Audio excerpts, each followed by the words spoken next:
Hello, everyone out there in podcast world. You're listening to the Service Business Mastery Podcast. I'm your host, Tersh. My goal in this podcast is to ask the unasked questions. So we focus on serving the small business owner, the service manager, a service technician who is considering becoming business owner himself. We scour the globe to find the absolute best guest to come on this podcast. It's not your normal guest that you're going to hear on every other episode of every other popular podcast. And we do that on purpose. We really want to get that little golden nugget that you might not hear anywhere else. So on today's episode, it's an exciting one. We're going to be talking to Scott and Bethany Palmer about the 5 money personalities that each person has. And not only just the 5 possible money personalities, but also the secondary personality that you could possess. I'm not sure if you knew this. I didn't know it before introducing and interviewing Scott and Bethany. But 75% of divorced couples, they cite that money was the cause of their marital issue. With 50 years of combined experience as financial advisors, the guests on today's show, Scott and Bethany Palmer, they're also known as the money couple. They've witnessed these conflicts firsthand. After watching so many couples struggle over money, Scott and Bethany set out to find out why. After a decade of research with scientists from Stanford, they cracked the code to stop money issues that often lead to divorce. They discovered that these money issues aren't really about dollars and cents. It's more about the couple struggling to communicate about and agreeing on money. They developed the 5 money personalities to help couples communicate their own unique personalities and perspectives when it comes to the topic of money. They're able to learn more about their partner's money personality. So the more they learn about their partner's money personalities, the better they're able to communicate, which turns into better relationships. This is great for marriage, but as you'll hear in this episode, it's also great for personalities that work together. So if you have a CFO or a CEO or a COO, and you find that every time you present a project to them, the answer is no, or somebody's constantly presenting something to you that you're constantly saying no to, maybe this would be super helpful for you. Actually, no, I take the maybe portion out of it. This will definitely help you in your relationships, both business and personal. I'm so excited for you to listen to today's episode. So let's get started with the show.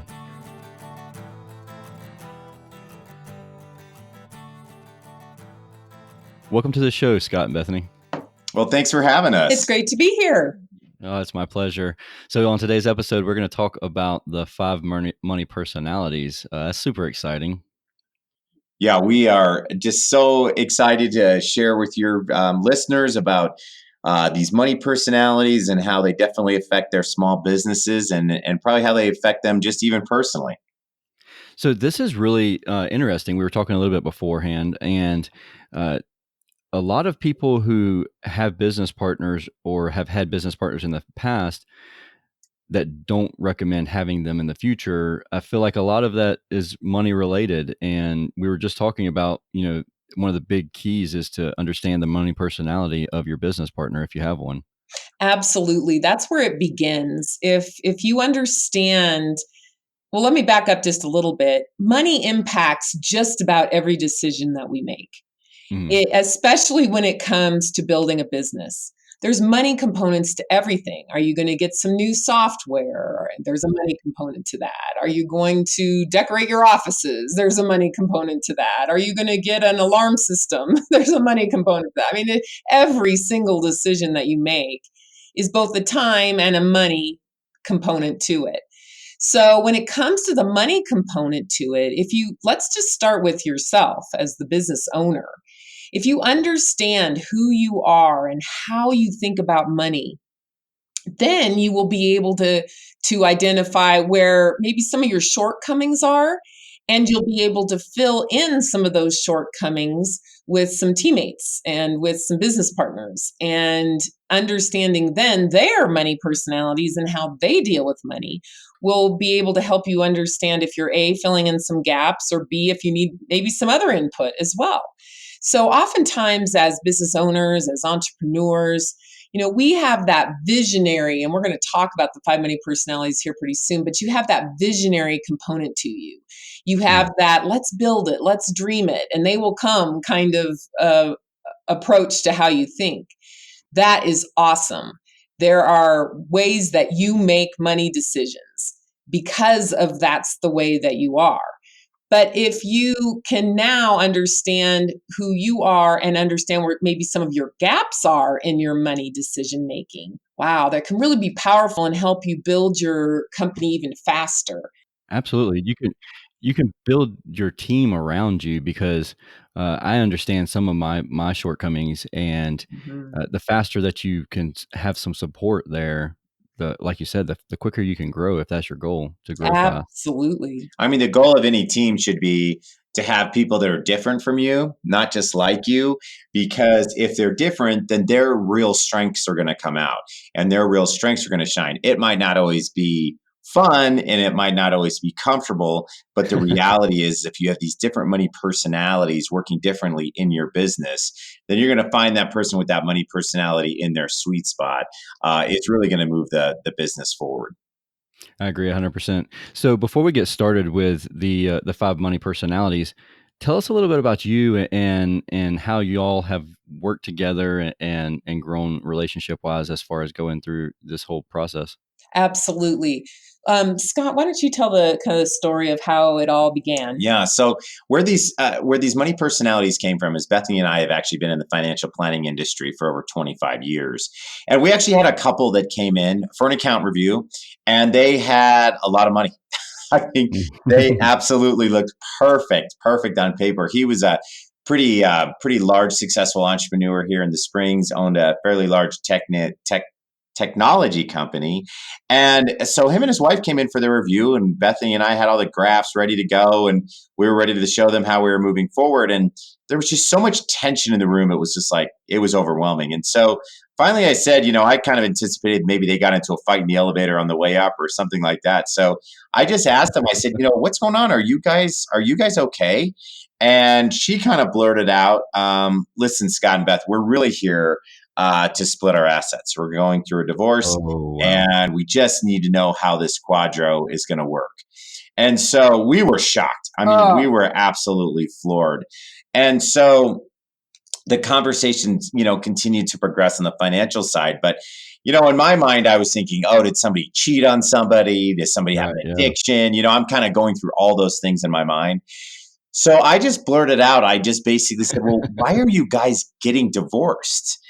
And she said, well, believe it or not, we're getting divorced over money because we Wow. just can't agree about money. And it was so weird because, like, that's what we were helping them with was their money.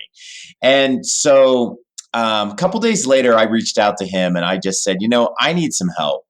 And, Bethany and I are trying to kind of figure out, he said, y'all are getting divorced over money, but guess what? You have plenty of money. So Right. can you just give me a couple of examples of how this played out in your relationship? And he said, sure, I'll give you two quick ones. He says, the first one is coffee. And I was like, coffee? What do you mean coffee?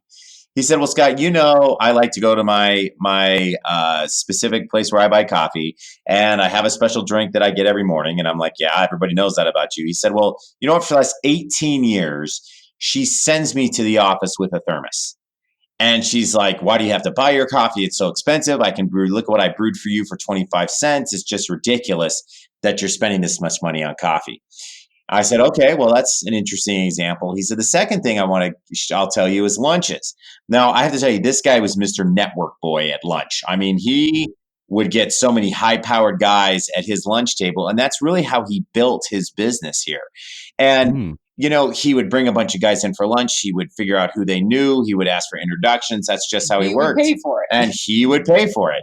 And everybody kind of knew this about this guy. And so, he said, you know what? As I've built this business over the last 10 years, he had been married 18, but he had been building his business for 10. He says, I do lunches 3 times a week. And every single time I come home, it's where did you go to lunch? How many people were there? What did you get? You spent how much? Why did you do that? That's so much money. Why doesn't anybody else pay for it? And he said, I've built a very successful business and I get beat up every day I go home. And he says, I'm just done. And she's just done. Wow. We can't agree about money. We can't get on the same page. We just can't. we can't stay married anymore. And so that put Bethany and I on a real journey, because we started Googling, love and money, and we started Googling, behavioral finance. And what we found out was that there's plenty of stuff on how to get out of debt, plenty of stuff on how to pay your mortgage off, plenty of stuff on how to have the perfect cash flow worksheet. But there really wasn't anything on how do you communicate about money, especially with your spouse. And so what Bethany and I started to do was just talking to every single couple that would talk to us. So we took about 2 years.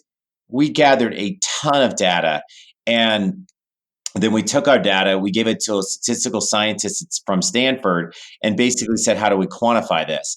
And basically he was able to take our data, and this is how we came up with the money personalities. And then what we found out was that everybody is a primary money personality, everybody is a secondary money personality, and those are who make you up. Those are what we call your money DNA. And then what we found out is that we have had about 300,000 people take this assessment online organically. And of those 300,000, what we found out was that 80% of us are married to our money opposites. And then what we found out, the more and more that we talked to business owners, was that a lot of business owners, the CFO and your CEO are never on the same page about money because their money personalities are different. Then what we also found out was a lot of small businesses, guess what? Not only is the CFO different in their money personalities, but that CFO happens to be your wife or your husband. And so what we found out was that there's just so many different areas in our lives to clash with the people that we're either in business with or married to when it comes to money. So what these money personalities are designed to do is not only show you who you are so that you can have an intimate understanding of why you look at money the way you do, but also have an amazing insight into the people that you're in relationships with on why they view money the way they do. Mm-hmm. Wow, that's crazy. That took a lot of thinking outside the box. Yes, I mean it's really fun because it really evolved over time. But Scott and I, because we used to argue about money all the time, and once we discovered what our money personalities were and we started using them in our relationship, just our marriage relationship, then we started using them in our business relationship. And it has made a world of difference. Oh my goodness. To know and own your money personalities, to know and own the money personalities of the people that you're in relationship with. I mean, my goodness, it's just so helpful. And we are not kidding when we say we refer to our money personalities each and every day. Wow. And we do this because it helps you figure out what a good compromise would be for any decision. And so you can both be totally supported and totally understood, and you can get on the same wavelength quickly. One of the things that's nice to have a easy label to who you are is that the other person can understand who you are pretty quickly too. And then again, you've got the opportunity to be able to get on the same wavelength. So have y'all worked together even whenever you were in the financial industry, like for the 25 years? Were y'all working together then also, or? Yeah, we've actually been working together for 27 years. So we've been married 20. Oh, wow. We've been married for 20. So we worked together in remote locations for quite a few years. And then we've owned 3 businesses, sold one, and still have one, obviously the money couple. And then we also have a registered investment advisory firm as well. So yeah, we've had a total of 3 different companies together that we've basically started from scratch. Awesome. Cool. So let's dive down into the money personalities, because now I'm super intrigued into I want to figure out what my money personality is. And I feel like, so my wife and I, we are very similar on a lot of things. We're both very much givers, and we give to each other, but we're still different. So I'm really interested to figure out her personality also. I am so glad you opened up with that, because we're going to be able to speak to that directly. Awesome. Just for that comment that you just made is very telling. And again, I'll explain after I explain what the money personalities are. Okay. Now, also Now the suspense is really the building up. suspense is building. Bah, bah, bah. But here's the fun thing too, is that, and a lot of people stop with just what their primary money personality is. And I'm going to tell you, after I go through all 5, I'm going to tell you why, and even your own situation, why knowing your secondary is maybe even more important than just knowing your primary. So everybody has 2 of the 5. There's no right, there's no wrong one. And the 5 are pretty easy to understand. The first one is a saver. Now, these are the people who instinctively, their first reaction to any activity in their life is, how do you save money in doing that activity? So they like to save money. They love a good deal. Really important with each decision, whether it's going out to eat or it's going to an amusement park or it's whatever, they want to save money. But here's the interesting thing. They want other people to save money too. You know, those people that, like, you're talking to them and they're talking about maybe a hike they went on this weekend, and they tell you, well, I got them to the park for free because they're having this 1 week deal, and you need to get that deal too. Those kind of people, those are the saver money personalities. Now, that's the first one. The second one is opposite of that. The second one is called a spender. Now, a spender is a person who loves to spend money. They aren't really going to get a kick out of a good deal. They don't really care, because that's not the first thing on their mind, is not saving money. But here's the other thing that's really interesting about spenders is they're super generous, love to give to others, love to give to their spouse, love to give to a charity, love to give to their church. They get a satisfaction out of giving. It's kind of their first idea. Like, for example, if someone's sick, what they would want to do is go out and buy them a meal or go and get them a gift certificate for something. I mean, they just really want to buy. Another thing that's interesting about spenders is like let's say they were invited to a party and the invitation said no gifts, please. They are going to bring a gift anyway. Even if they bring a card, or they're going to bring a bottle of wine, or they're going to bring something to that party. And I Well, hear I you already chuckle figured out because which one I am. yes, exactly. Okay. So saver, spender. The next one is what's called a risk taker. Now, these are the entrepreneurs of the world. These are the people who start businesses. These are, a lot of your listeners are probably either primary or secondarily a risk taker. The people who love big risks, like starting a business, but also like small everyday risks, like a new restaurant, for example. They want to try the new restaurant. They want to go on the new adventure. They want to drive the new car. They want to do the different deal. So that they always like things a little bit different. And they're the people who drive the economy in the sense of wanting to start and be part of new things. All right, so saver, spender, risk taker. The fourth one is a security seeker. Now, a security seeker is a person who's totally opposite of a risk taker. They don't like new. They like routine. They like the same. They like a plan. Give them a plan, whether it comes to their money or it comes to the day. They just like a plan. And a security seeker is very different than a saver in the sense that they don't care about saving money. They just, with the money they do have, they just need a plan with it, and they are totally satisfied. So that's a security seeker. So you have a saver, a spender, a risk taker, a security seeker. And the fifth one, we found that there's a whole section of society, and they just fly by the seat of their pants when it comes to money. So we called them a flyer. They don't really, like, the money component to a decision is not the first thing that comes to their mind. If you ask a primary flyer out to a movie, they're not going to think, ooh, we can go to matinee, or ooh, let's go to IMAX. They're not going to be thinking about the money component of it. They're going to be just thinking about how excited they are to be with you, because flyers are all about relationships. They really don't care about money. They care about relationships. So let me give you an example of how this plays itself out for Scott and myself, for example. So we are both primary spenders, and this is totally like what you were talking about at the very beginning. You're going to hear now what I'm talking about how important it is to know your secondary. Because Scott and I are both primary spenders, super generous. We go to a party and of course we're bringing a gift. That's just who we are.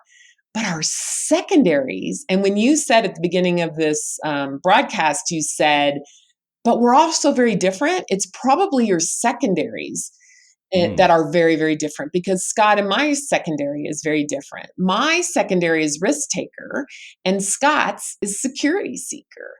So that's where we clash, because I have a very let's go for it, let's do it kind of attitude. And Scott is like, I'll do it, but I need a plan. I'm not going to do it spur of the moment. I'm not going to do it, no way.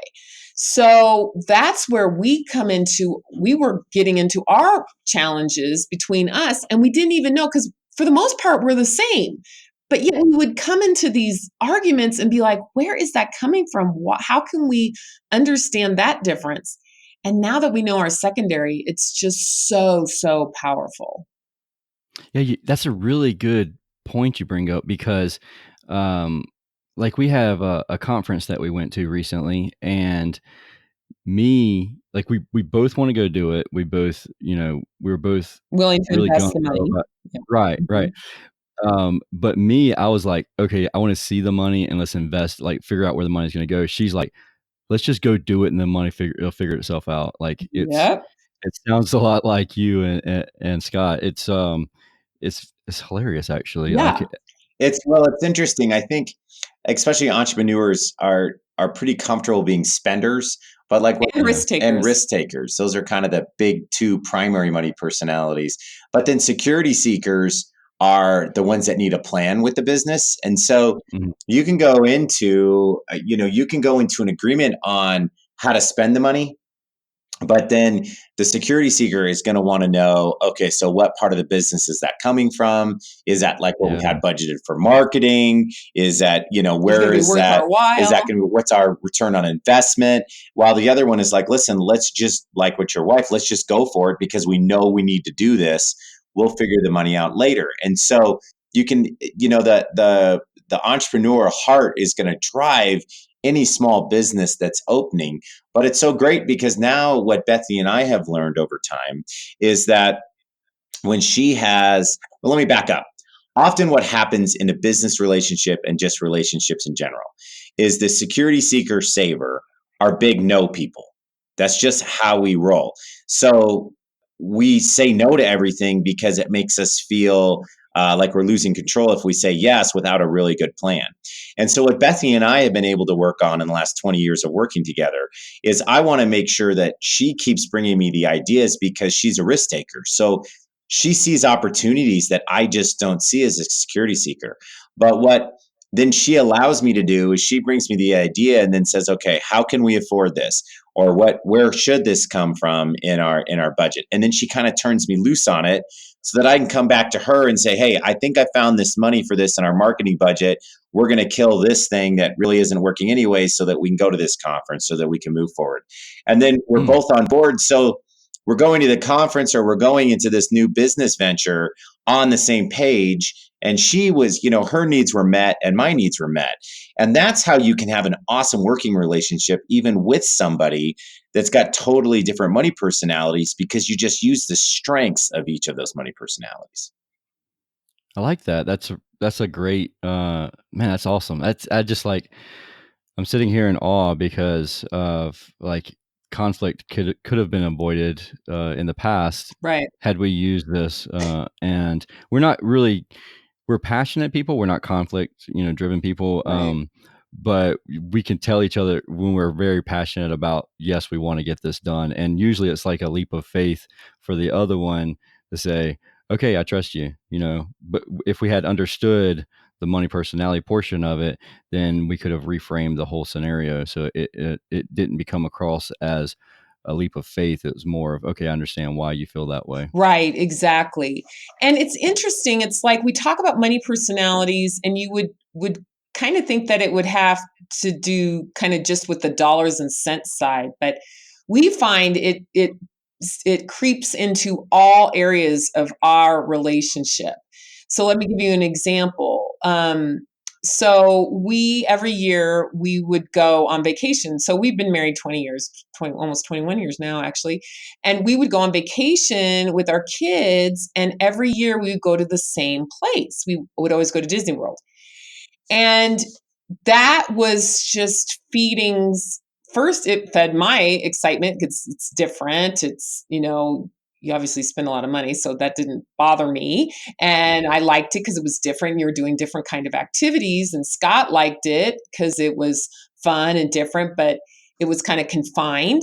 Well, then we went the second year and it was fine. And we tried a couple different places. And then we went the third year and then we added another theme park to it. So, okay, that kind of satisfied my risk taker side. By the fourth year, I was like, okay, honey, please. I'm done. I'm done. Okay. My risk taker can't take another year of Disney World. Can we go somewhere different? And he was like, oh my goodness, absolutely. So what we do to compromise is every other year we go to Disney World, and then the off years we get to go somewhere different. So we're getting ready to go on a vacation, a family vacation, and we are going to Europe. That is obviously was an idea that I had. So it goes because the way we view money is really the way that we view life. So if you and how you approach decisions, everyday decisions. And so if you can really understand how each other comes to life, how they come to decisions, how they approach decisions, it can help you divert an argument because you can use each other's money personalities to figure out the best compromise. So if you have a saver security seeker in business with a risk taker spender, then they've got every single decision that each other makes is going to have a potential for conflict.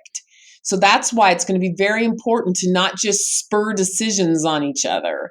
You're going to need to sit down and say, these are the 3 decisions that we need to make. Let's come to these decisions taking into account each of our money personalities and good business sense, and come up with good compromises and good moving forward decisions. So super powerful. We would argue that this is the most important thing to understand about yourself and about your business partner as you venture out to build that business. So, would you say that it is a requirement that both sides of the business partner, or say you have a CFO, is it a requirement that they both, or everybody in the relationship, even if it's a CFO, a COO, CEO, if they should all make sure that they understand everybody's money personality, or could you go in as the CEO and say, treat each conversation like, okay, I understand their money personality, so I'm going to talk to them this way. Uh, so I'm thinking, so I guess the best way, what I'm thinking about is if there's a scenario where you may not be, like, you're leading from the bottom up, so you're not the person in charge, and the person that is in charge is against this thought process. And do you find success with people who figure out the other person's money personality and then talk to them that way, or does it have to be like a mutual going back and forth between each other? Well, I mean, I think it's, one person is usually in It's most like the cases. Myers-Briggs. Yeah. I mean, it's better off if you Yeah. all know and you're all in agreement. I think the more you can know about the people that you work with, the better, and it's so if you're leading from, the bottom up, if you have the opportunity to just even incorporate some of the conversation and say, hey, my money personality is a spender risk taker. This is why I think this risk makes sense, and this is why I would move in this direction. That's naturally going to have people say, well, what do you mean that? And can I take that assessment, or how can I, use this to forward our business? So I would say, it doesn't, because the assessment isn't trying to, show you how to get out of debt, or it's not trying to, going into a specific shaming like so many, money things do. It's just a way to get to know your team better. And it's fun. And there's no right answer, there's no wrong answer. Your money personalities are who you are. And they're designed to, just give you a better idea of why you look at money the way you do. And so, even if you're leading from the bottom up, what we have found is that, if you're maybe a vice president and you've got 20 people under you, start with those 20 people and just watch how it organically works through your organization. If there's just one or two of you, say, hey, I found this totally cool assessment. I would love to get to know you better and love to understand, how you think about money more. Can we do X? And very few people are going to resist that. Right. Okay. So the last question I have, do you ever see people's money personalities change? No, we believe that really your money personalities are part of your DNA. And the reason that we believe this is because we did a lot of work with children. And so what we started doing was, for about 2 years, we had all of our friends watch their kids' consumption with their Halloween candy. And the reason that we chose Halloween candy is because when you're a kid and you don't have actual money, your currency is candy. And so what we started doing was watching kids consume this. So, like, I'll use my nephew. We were out trick or treating, and I'm with my nephew, and my nephew actually says to me, he says, "Uncle Scott, I don't even know why I'm out here. I still have candy left from last year." There's your saver. You have the consumer. You have the kids that just consume it so fast. Me. There's your spenders. That would be Bethany. You have the kids that are always trading their candy. There's the risk taker. You have the kids, like my two kids actually had everything organized on a table. Their Reese's peanut butter cups were in one group. Their Hershey candy bars were another group. The almond joys were another group because they hate those, but I get them. So, they had all of these things organized in a very specific way. And then you have the kids that just, and they're the security seekers. And there are security seekers. Mm-hmm. And then you have the kids that are, basically just give it away. Just, oh, you didn't get one of these. Here you go. Those are your flyers. And so we watched kids. And then as we watched kids progress, like my nephew, when we first started watching this 10 years ago, he was 8. Well, now he's 18. And guess what? His money personality, he's a saver, security seeker, just like his Halloween candy showed us. And so, and I think of myself, I when I was a kid, no one told me to, but I consumed mine very fast. And I traded it with my brother. So I traded, I'd give him a Snickers for a Reese's or whatever. But no one told me to do that. I just did it. And so we have these ingrained money personalities in us the way we're born. Now, do we learn habits of the other money personalities and learn how important they are and make ourselves a much more well-rounded person? Absolutely. I've got more security seeker in me now than I ever have because I live with one. I live with 3. As a matter of fact, both of our children and my husband are all secondary security seekers. I don't have a natural security seeker bone in my body.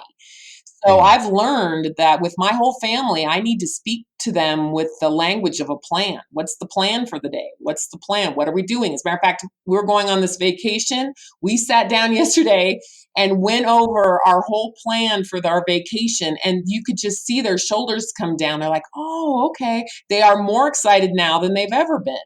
So it's just super powerful stuff. So again, it's not that you change, but hopefully you learn. I mean, I wish I had a lot more flyer in me than I do. Learn that relationships are more important than money. I wish that I had more saver in me than I do, but I don't. So my goodness, we save monthly because we force ourselves into it. We just have money put into our savings automatically. So really, really cool stuff. You don't change, but you can learn the positive attributes of the money personalities that you are not. Well, on that note, I now feel like a horrible dad.